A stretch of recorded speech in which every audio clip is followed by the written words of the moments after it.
The following podcast is intended for a mature audience. Listener discretion is advised.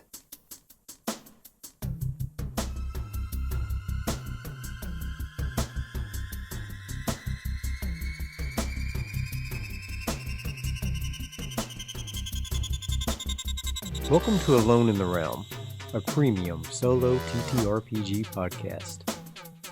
I'm DV, your humble GM and adventurer. Alone in the Realm is a podcast where we let the dice drive the story, and we are along for the ride. No character is beyond death, and we let the dice lay where they fall. We'll be playing Mothership by Tuesday Night Games, and the slasher module, Vibechete by Joel Hines. I'm altering quite a few elements of both the hooks and the storyline to make it a little different from other Vibechete actual plays out there. Without further ado, let's jump into the plot.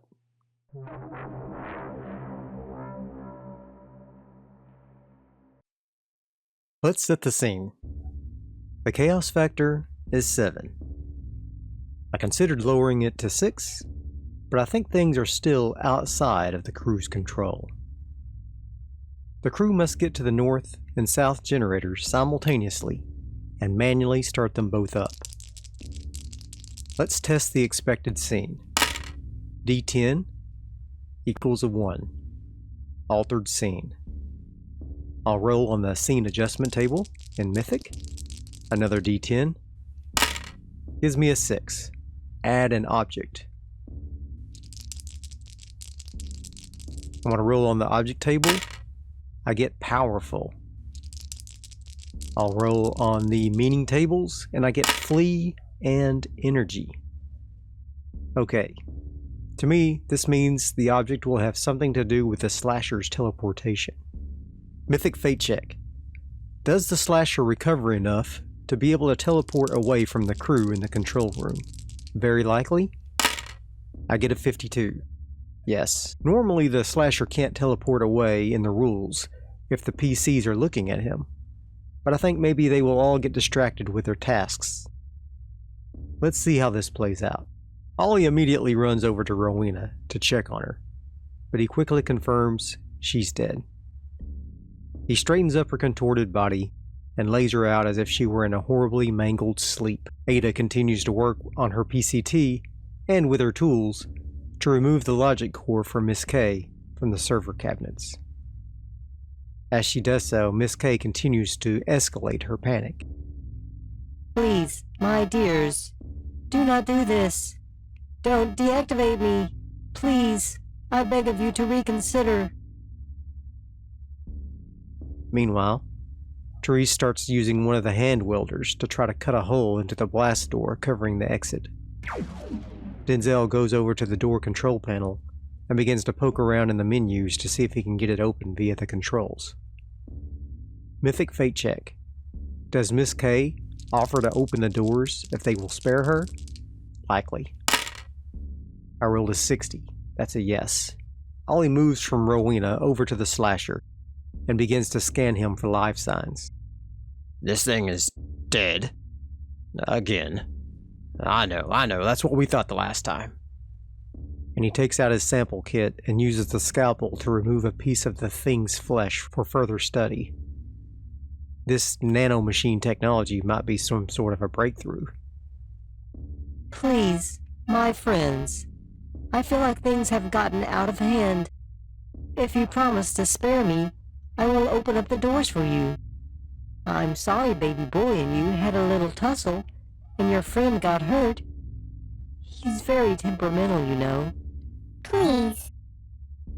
Miss K's sweet voice rises to a shrill shriek at the end. Then she goes eerily silent. Mythic fate check. Does Denzel agree and leave Miss K? Nearly impossible. After she sided with baby boy and tried to trap them, not to mention it was one of their goals to retrieve her core anyway. I rolled a 50. That's a no. Denzel and the others ignore the AI and continue their work. Ollie starts poking around at the control pad on the monster's arm, presumably part of the apparatus that handles the teleportation. but he can't be sure. I'll roll an intellect save with Ollie. He gets a 65 versus a 44, which is a fail. I'll use the OPSE failure move. D6, I get Foreshadow Trouble. I'll roll on the OPSE action and topic tables. I get Deceive Plot Arc. That seems obvious to me that the beast is going to awaken early. Denzel will do an intellect plus computer save to try to open the door. He gets a 90 versus a 52. Fail. Plus 1 stress. Denzel gets frustrated trying to open the damn door and he starts slamming the control panel with his fist. Therese momentarily stops cutting and glances over at him. She's never seen him lose his temper before. But it is completely understandable in this situation. Boss, this is going to take forever with this welder. I think I'm going to have to use the laser cutter. But it's the last charge in the thing. Denzel considers a moment, looking over at Ollie, stooping over the killer and poking around at his arm terminal. Yeah, go ahead. I want to get out of here in case this thing wakes up again. Therese nods and hands him back the welder. She takes out her laser cutter and starts blasting away at the door, encasing them. It is faster, but it will still take 21 minutes. Denzel walks over to Ada. How much longer for the core? I have almost completed the task, Denzel, she responds without looking away from her work. Denzel walks over to Rowena and takes her infrared goggles, her binoculars, and the hand welder. He looks around for something to cover her up with. He doesn't think they'll be able to take her with them. Mythic fate check. Is there anything in the room he can cover her up with? I get a 15. That's an exceptional yes. In one of the cabinets near the servers, Denzel finds a fire blanket and a spare battery for the laser cutter. He takes out the blanket and covers up Rowena's still form. He lightly touches her forehead before laying the blanket over her. He feels like he failed the team. If only he had taken control of the situation at the lake, maybe this never would have happened. He tells Therese to take the spare battery he found for her laser cutter. Ollie make a speed save. He gets a 14 versus a 40. That's a save. Ollie swears he saw the killer's arm twitch as he was fiddling with the terminal on its wrist. He dropped it quickly and began to stand up when the thing's hand shot out to try and grab him. He dropped back on his back in his haste to escape, and he crawls backwards. "He's back!" he shouts. But before the others can turn around, the slasher touches something on his suit and disappears. Ollie was too shaken up to see where the trigger had been. "Damn it! I was hoping we'd have more time," Denzel shouts.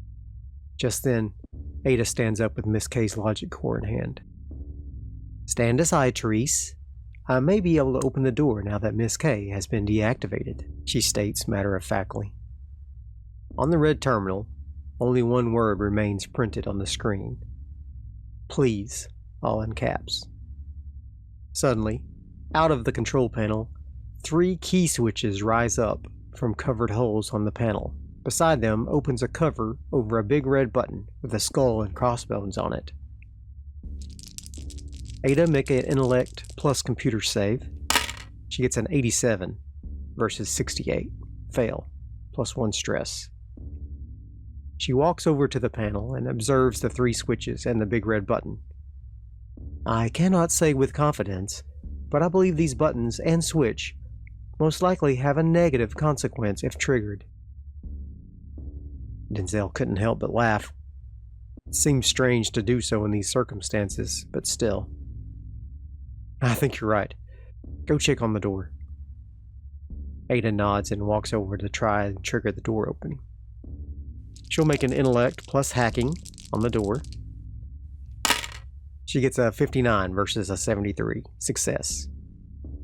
The doors slide open and Ollie says, "Thank the stars!" and he begins to walk out of the room. Denzel grabs his arm and reminds him that the slasher might be anywhere. Oh, right. Of course, how stupid of me.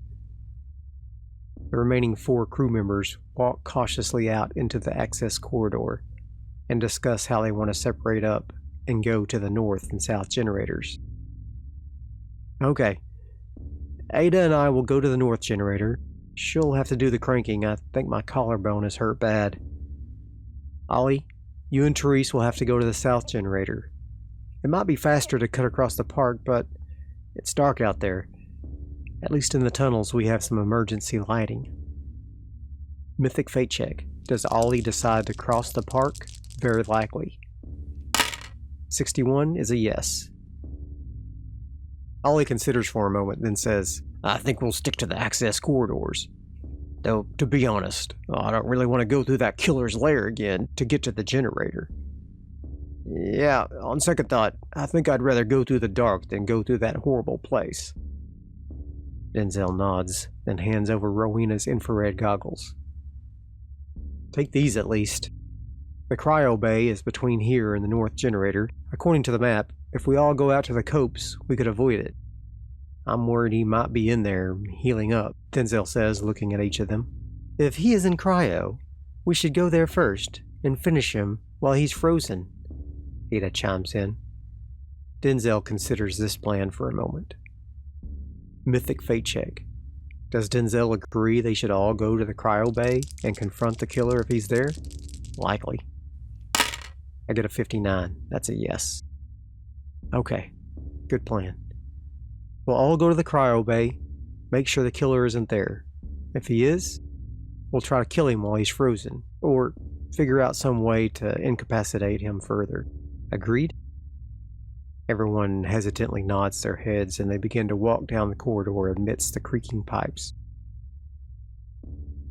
After a few moments, a burst of steam hisses out just as they're passing. I roll a 25% chance of the steam in the corridor and I get a 19. That's a hit. Who does it hit? D4. 3. Ollie. Ollie makes a speed check to try to dodge the steam. He gets an 81 versus a 40. That's a fail. Plus 2 stress. 1 for the steam, 1 for the failed check. The steam doesn't harm Ollie, but he definitely feels his heart leap into his throat when it suddenly hits him. They continue down the corridor until they reach the door to the cryo bay chamber. They look inside cautiously, and it's lit with blinking red lights. A mist of freezing nitrogen covers the floor from several open vats of the liquid. Lining the walls are rows of glass tubes containing shadowy figures. All of the glass is covered in condensation, and they cannot see who or what is inside of them. I'll roll an ambush score. We get a +1 on it, so that's a D10 plus 1. That equals 6. No slasher. Ollie walks carefully over to the first tube and wipes the glass to look inside. The person, he can't tell if it was a man or a woman, is so bloated and disfigured, is definitely dead. All of the vital signs on all of the pods show to be flatlined. Ollie make a fear save at seeing the dead body inside. He gets a 65 versus a 25. Fail. Plus 1 stress.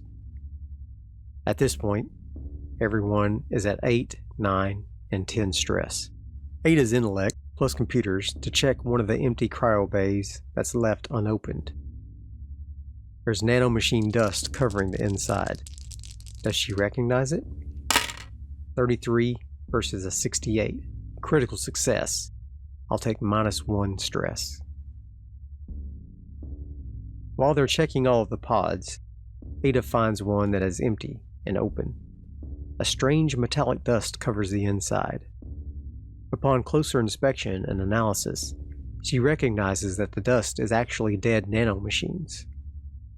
I posit this pod is where the slasher either heals now, or he used it to infuse himself with nanomachines. I am not certain. She looks closer at a mechanism connecting it to a small hatch in the floor. It also appears it is configured to be an emergency escape pod from this station. There is a coordinate pre-programmed inside of it. I will run it through my PCT. Mythic fate check. Do the coordinates come up with anything in her PCT? 21. Yes. After looking up the coordinates on her sector map, she looks at the others. Lord Wesley's Rise. Does that mean anything to any of you? Mythic fate check. Do any of the crew know what that means? Unlikely. I rolled a 72.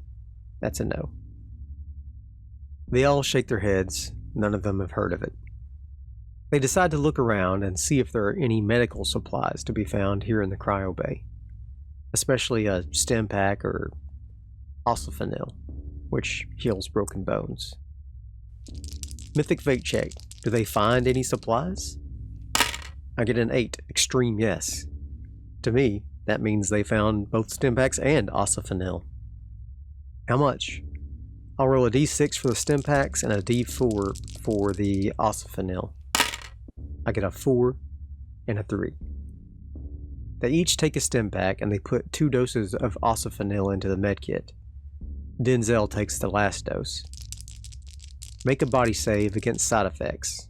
He rolls a 64 versus a 28. That's a fail. Plus 1 stress. I roll a d5 on the side effects table, and I get a 5. His teeth fuse into a solid bone ridge. Gross. Denzel takes the osophanil and injects the pin into his shoulder near the painful fracture. He grunts as he feels the bone beginning to fuse. Then his groan turns into a roar as his bones begin to move and grow through the surrounding tissue. When it's finally over, his shoulder feels much better, and he notes that his teeth feel strange. He rubs his tongue over a solid bone ridge where his teeth used to be. Well, at least I won't have to floss anymore, he quips. This removes his 1 wound, but it doesn't restore his health. He's still at 7 out of 11 HP, but now he's back down to 0 out of 2 wounds. I'm going to increase the ambush score by another 1 because of all the noise Denzel made. The crew leaves the cursed cryo bay and moves the short way to the north generator room. There, they peek inside to check for the killer. The ambush score was 2, now it's up to 3 for Denzel shouting. I'll roll a d10 plus 3, that's a 7. No slasher. Therese and Ollie decide to depart and cross the park to the south generator. They kick out a ventilation panel and jump out into the surrounding forest. I'll split up the story to follow the 2 different parties. Since we know the slasher isn't in the north generator, we'll follow Ollie and Therese. They're leaving the north generator and will cut across the park to the south generator. Ollie has the infrared goggles and will lead Therese through the park to avoid drawing attention to themselves, hopefully. Ambush score is now 4. I roll a d10 plus 4. That's a 10. The slasher will appear somewhere in the woods. Enough time has passed for him to recover 1 out of his 6 wounds. Ollie leads Therese by the hand through the darkened woods. They do not dare turn on their flashlights for fear of drawing the attention of the killer. So Therese must place all of her trust in Ollie's guidance. He walks in a partial crouch, Rowena's pulse rifle raised and constantly looking back and forth at every little sound. Therese holds her laser cutter ready as well, though she can't really see anything in the darkened woods. The meager light of the red diodes in the dome cannot penetrate the shadows under the trees. After walking a few minutes, Ollie comes to a stop and whispers back to Therese. I think we've reached the rustic cabin on the map. Maybe we should circle out wide to avoid it? Therese pushed herself closer to the scientist, fear suddenly gripping her. Therese, roll a fear save, plus rim-wise. She gets a 5 versus a 37. That's a pass. Having another person nearby helps to quell the rising lump in her stomach, and she keeps her hand on his back as he skirts around the cabin. There seems to be an ambient light source of a sort emanating from the cabin, and they can hear something inside moving around.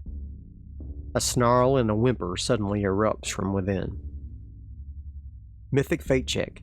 Do the 3 wolves inside the cabin eating the synthesized steak buffet hear or smell the crew members? 73. Yes.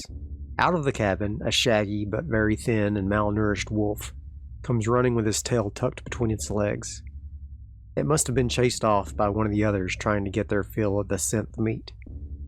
It stops suddenly in its run and turns its toothy muzzle toward Ollie. It lifts its nose in the air, sniffing deeply. Then it lowers itself to the ground and begins walking slowly toward them to investigate. Ollie begins backing very slowly away from the beast and motions for Therese to begin climbing a nearby pine tree. Her boots scuffing on the tree spurs the wolf to action, and it raises its hackles and lets out a fierce growl. Mythic fate check. Does the wolf's growl draw the other two wolves from the cabin? 33? Yes. Since I rolled doubles, I also get a random event. I rolled a 100. Current context. I think that means the slasher also arrives. Two other wolves come racing out of the cabin and join the third as they run toward Ollie and Therese. Ollie begins to frantically clamber up the tree behind Therese. Ollie, make a speed check. 12 versus 40. That's a save. He climbs high enough just as the wolves arrive, so that when they leap into the air, their jaws snap at his foot, only to fall a few inches short. Therese and Ollie continue to climb just to get as much distance between them and the wolves as possible. Once situated in the branches as securely as they can, Ollie pulls the flare gun from his pocket that he found at the lake. He breaks it open and sees it only has one shot left. He aims at the gathered wolves at the base of the tree and fires. Ollie attacks the wolves with a flare gun, plus zoology.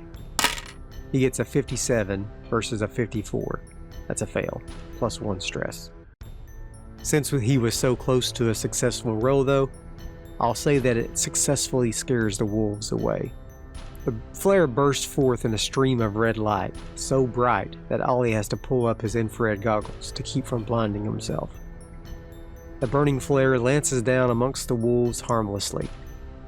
However, they are startled by the sight of the flare and skitter several yards away from the burning light. As if summoned by the flare, the slasher walks from the cabin, Vibchete in hand. It walks calmly towards the wolves and the two crew in the tree. Therese notices the movement first and shines her flashlight on the moving figure. He's here! Ollie, make a fear save. 17 versus 25, save. Therese, make a fear save, plus rim-wise. She gets a 96 versus a 37, fail, plus 1 stress. The wolves see the approaching killer as well and they sprint away into the woods. They apparently have had negative run-ins with this slasher before. Ollie wastes no time and takes aim at the approaching man with the pulse rifle. Ollie attacks the slasher. 75 versus a 44. That's a miss, plus 1 stress. Therese attacks the slasher with her laser cutter, plus industrial. That's a 98 versus a 56. A miss, plus 1 stress. Both of the crew's laser weapons fail to connect in the darkness, and the figure continues to approach. As the flare begins to flicker out, Ollie lowers his infrared goggles once again. They probably only have time for one more shot before he makes it to the tree. He begins making some calculations as to how long they have before the slasher arrives. Ollie attacks the slasher with the pulse rifle, and I'm going to add his mathematics due to his calculations. He gets a 66 versus a 54. Apparently, he never was that good at math. He gets a critical failure, plus 1 stress. Ollie, panic check. Save. He passes his panic check. Therese attacks the slasher plus her industrial skill. A 47 versus a 56, a hit.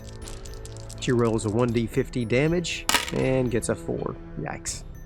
The slasher is down to 21 hit points. Both Ollie and Therese take aim and fire almost simultaneously. Her laser cutter beam arcs dangerously close to Ollie's head, and he fumbles with his rifle, dropping it to the ground below. His shot fires harmlessly into the sky. He curses at her, but at least her shot landed and lanced through the killer's leg. It doesn't seem to slow him down as he continues to approach. Ollie pulls out his specimen tranquilizer gun, his only weapon that can shoot far enough to do any damage. The hand welder would not even be able to reach that far. Mythic fate check. Does the slasher try to climb the tree? I rolled a 92. That's a no. Without missing a step, the slasher swings back his Vibchete, and the humming blade blasts into the trunk of the pine tree, shaking it violently. Before Therese and Ollie can react, they hear a crack from below as the tree begins to fall over. Ollie, make a speed check to jump away from the tree and avoid fall damage. 99. Another critical failure, plus 1 stress. Ollie panic check, another save. I think that also means that the tree is going to fall on Ollie. He takes 2d10 equals 9 damage. He's got 8 hit points left. I'll make a body check to see if he's trapped, plus his skill in botany. That's a 21 versus a 33. Save. Therese will also make a speed check to jump without damage. She gets a 71 versus a 44. Another fail. Plus 1 stress. Therese jumps away, but when she lands, she's hurt. She takes a 1d10, which gives her 9 damage. She has 8 hit points left. Ollie and Therese both try to leap from the tree as it crashes to the ground, but Ollie's foot catches in one of the branches, and it comes down with him entangled. He slams into the ground but is not permanently injured. Therese manages to clear the tree, but she lands hard on the ground and grunts from the pain of the impact. She too, however, escapes without a serious injury, but now the slasher is upon them. D2, who does the slasher attack? I get a 2. Therese. Slasher attacks Therese with his Vibchete. That's a 31 versus a 65. Roll 4d10 damage. That's a 19.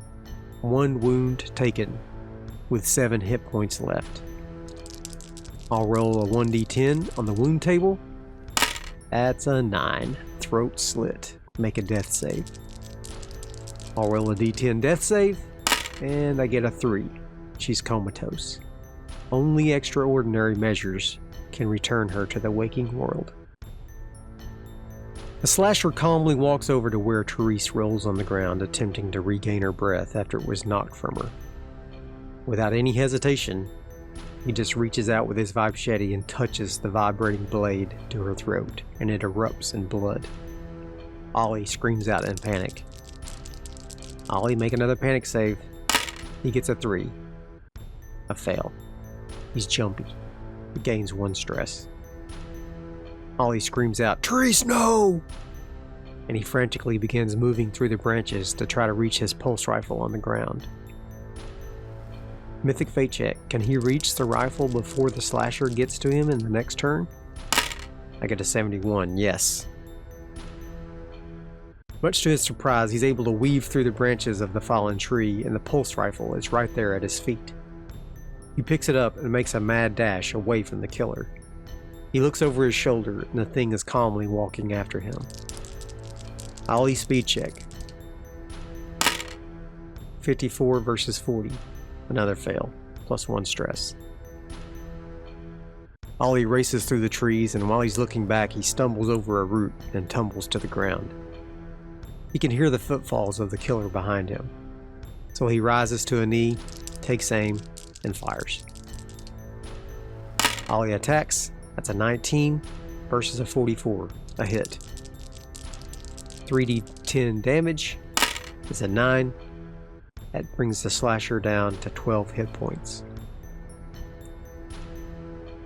The pulse rifle blast slams into the center mass of the killer, and it stumbles a little, then resumes its steady walk toward Ollie. Mythic fate check. Is the killer now adjacent to Ollie in order to attack? Likely. I get a 49. That's a yes. The slasher attacks Ollie. I roll an 83 versus a 65. That's a miss. The slasher's blade whistles toward Ollie, and the scientist throws himself to the ground in time for the blade to pass harmlessly over him. He rolls over and raises the rifle at point-blank range and fires. Ollie attacked with advantage due to being at point-blank range. I rolled a 1 and a 14 versus a 44. That's a hit. 3d10 damage equals 26. Slasher is once again, quote-unquote, dead. The shots ring out in the night, and the laser pulse rises through what passes for a chin of the creature and out the top of his head. It falls to its knees, then over to the side. Ollie wastes no time checking for life. He runs over to Therese and looks through her pack. She has some camping gear in there, and he uses some of the material to fashion a crude bandage for her throat. He then injects her with her stim pack. It doesn't revive her, but he hopes that it will at least help close the throat wound long enough for her to live. He throws his rifle onto his back with a strap, and he lifts Therese in his arms. She's surprisingly heavy, so he shifts her into a fireman's carry across his shoulders. He just hopes that doesn't aggravate her bleeding. He looks over his shoulder at the creature and starts to move slowly towards the south generator. Mythic fate check. Does he make it to the generator without being attacked further? 59. That's a yes. After what seems like forever, but was likely only several minutes, he arrives at the door in the access tunnel that's marked for the south generator. He opens it up and moves inside. He lays down Therese as carefully as possible, and he sees the power indicator suddenly rise to midway. Ada must be on the other generator turning the crank. He hurries over to the crank and does the same. He pulls on the crank with all of his might, and it begins to slowly turn and build up momentum. He finds it begins to move easier as it speeds up. Before long, the power gets to 75, 85, 95, 100%. The generator whirs to life, and he can see light pouring in from the artificial daylight outside. Ambush score increases by 1. I'll roll a 1d10 plus 1. That equals a 9. Barely. No slasher. Ollie picks up the comatose Therese and hurries down the corridor to the docking bay. He pokes at the door controls, and the blast doors hiss open, revealing the bay with the ship sitting pretty and undisturbed. He's never been so happy to see that salvage scow. Ada cranks on the mechanism for the third time, still hoping the other team will be at the generator soon. And just like that, the generator spins up, providing the much-needed power to escape this hellhole. Denzel gives a whoop of glee and embraces Ada. She looks very uncomfortable with the human interaction. "Let's get out of here," he says with a slight lisp, due to his teeth being a bony ridge now. They grab their gear and move down the access tunnel toward the docking bay. Ambush score is now 2. We'll roll a 1d10 plus 2. That's a 4. No slasher. They run as fast as they can through the access corridors, not being as cautious as perhaps they should be. They are too excited that the doors will be opened at the docking bay. Luckily, they see no sign of the slasher and are soon at the docking bay. The doors are already open, hopefully with Ollie and Therese inside. They move cautiously through the disgusting docking bay toward the ship. Ambush score is now 3. I'll roll a 1d10 plus 3. That's a 9. Barely no slasher. They board the ship to find Ollie desperately trying to tend to a bloody and unconscious Therese. She unfortunately was their pilot, but Ada can at least fly the ship, just not with any real skill. Denzel moves over to assist Ollie while Ada preps the ship for departure. The gangway is retracted and the exterior hatches are sealed. As Ada fires up the systems, the engines come alive with a familiar and comforting whine. "How is she?" Denzel says as he helps Ollie place a proper bandage over her ruined throat. She's not responding, but her vitals are stable. Ollie responds as he looks at the rudimentary med bed available in their ship. If we can get her back to Hasmo's sea station, she'll probably recover, though I don't think she'll have the same singing voice. Denzel frowns at the crude joke, then washes his hands before joining Ada in the cockpit. As he sits in the co-pilot chair, Ada states, "All set, Denzel. Ready for takeoff?" Denzel shouts back for Ollie to take a seat and gives Ada the thumbs up. The ship shudders as it takes off from the station and moves out of the sphere of influence of its artificial gravity. Denzel turns on his captain's log and begins to record everything that happened. A Hasmo security team will likely be dispatched, no doubt, to clean up this mess. At least they didn't have a complete failure and were able to retrieve the AI core, as well as the samples Ollie had gathered. The ship spun up its engines as it approached full burn toward the Hasmo station. Outside on the landing struts, a tattered vac suit with a bubble helmet was catching a ride to a new place. A place that hopefully has a lot of hands. That's it for the Mothership Vibechete adventure by Joel Hines. I had a blast playing through this, and I hope you enjoyed it as well. We will be starting Season 2 of Gradient Descent with these same characters very soon, so I hope you will join me for that. Until then, I'll see you next time. Bye.